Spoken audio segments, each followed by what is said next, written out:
Hey guys, this guy on the other end of the external phone mic camera lens thing.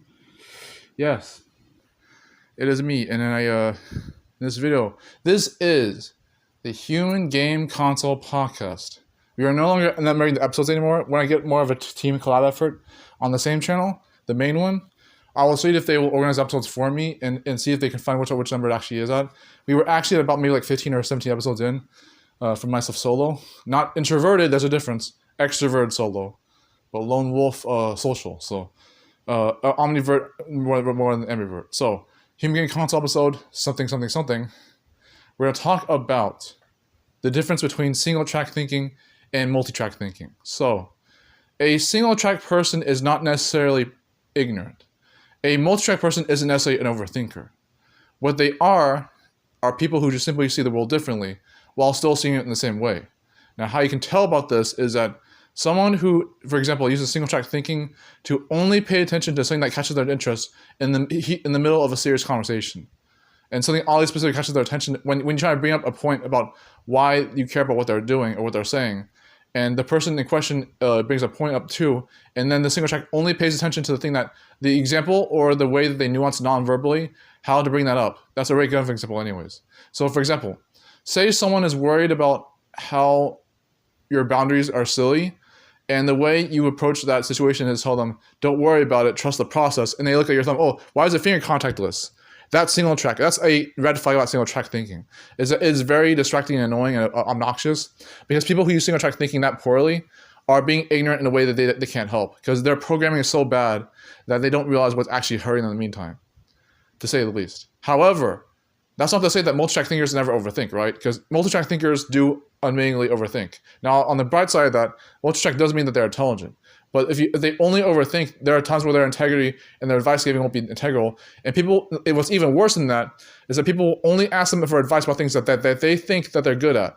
And the thing that they want to be asked about advice about in the meantime won't be initiated by people in the meantime because people won't realize that they're good at those kind of advice. So if they initiate that themselves, people won't believe that you have that expertise because they care about qualifications.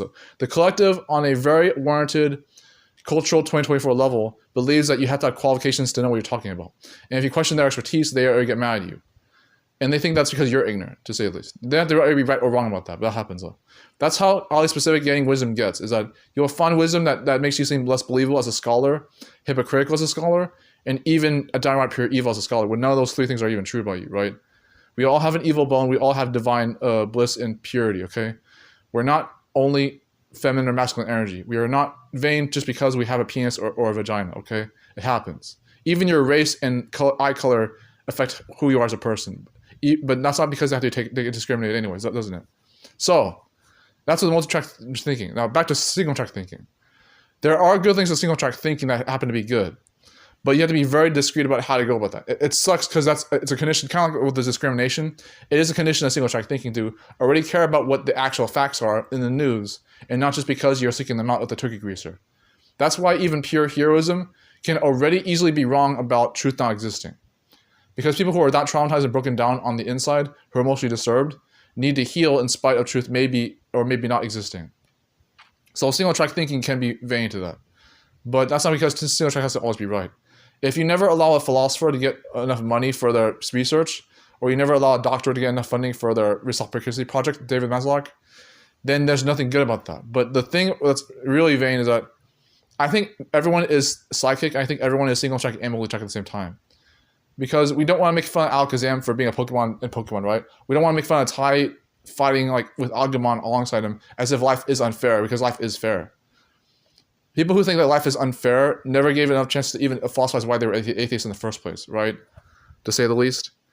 But it does come down to like what you can see with your own life. You know, even if you're not going to excuse what you think of Jehovah or Ashna, or what you think about Christianity and religion and Catholicism in general, people who overthink why they think modern religion has to happen aren't doing us a favor. But at the same time, people who are very ignorant about why atheism has to work aren't doing us a favor either. So single track and multi-track are human game console aspects because in the human game, physicality, physics, or quantum physics and quantum physicality doesn't have to be an end-all be-all.